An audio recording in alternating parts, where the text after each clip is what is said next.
It's bye-bye MIQ and hello world from early next year. The government is throwing open the borders, first to Kiwis and then to foreigners.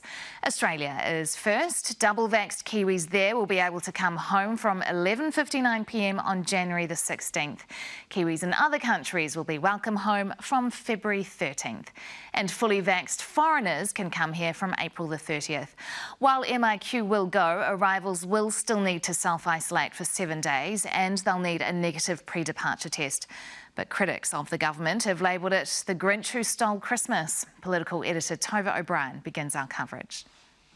Jonathan Mackie, one of tens of thousands of victims of MIQ roulette. After 8 failed attempts, today's announcement means he can finally come home. Changed everything for me today, and I'm just wanting to dance around. When his father's partner passed away, he stayed in Cairns to support his old man. Jonathan hasn't seen his children since July, 9 and 5 years old. They're missing their dad. I've had countless tears and tissues. We acknowledge that it has been very tough. Barry, I said Barry. Acknowledging but batting off questions about whether the government truly understands. Barry. Do you fully understand the trauma that some of these people This is not about me. Barry. Do you understand, Minister, the trauma that people Yes, I do. through? Barry.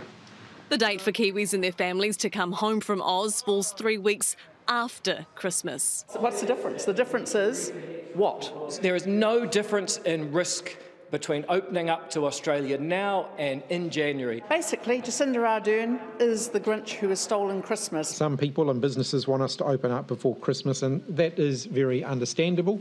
Others want us to be more cautious and take even longer. Hardly, Minister. Very few Kiwis actually want it to take longer. They back it now, and not just for Kiwis in Australia. Our latest Newshub Read research poll asked, should double vaccinated, negative tested returning Kiwis be allowed to skip MIQ and isolate at home? A very strong majority said yes, 73.1%, just 19.8% said no. A few didn't know. Because that is the sort of thing that would see that could potentially see an exponential growth in cases. But these are double and so this is about negative making tested. sure as we do this, there'll be significantly more movement at the border, and so there will be more cases coming across the border. To come home and home ISO, Kiwis will need to be double vaxxed, negative pre-departure tested and provide recent travel history. If you don't tick those boxes, back to MIQ for you. Eventually, the government sees no need for any self-isolation, and that April date for tourists could be brought forward. We've locked in those first two. I think people can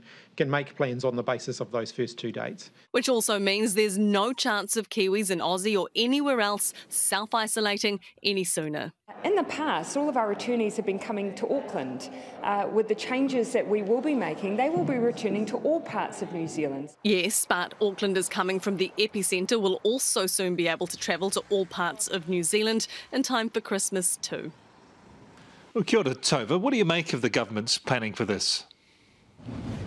It's not its finest hour. When Kiwis come home to self-isolate, they'll have to stay home for 7 days. But anyone they're holding up with will still be able to go out and about their business as usual. That's fine. That's in keeping with the government's strategy. But the fact it's going from this MIQ system, which is so rigid, to one which is so loose, puts into high relief the fact that this could have been done sooner. It could be done now. And all of these delays and reactive responses from the government, it all could have been avoided if it hadn't failed to properly prepare for the inevitability of Delta.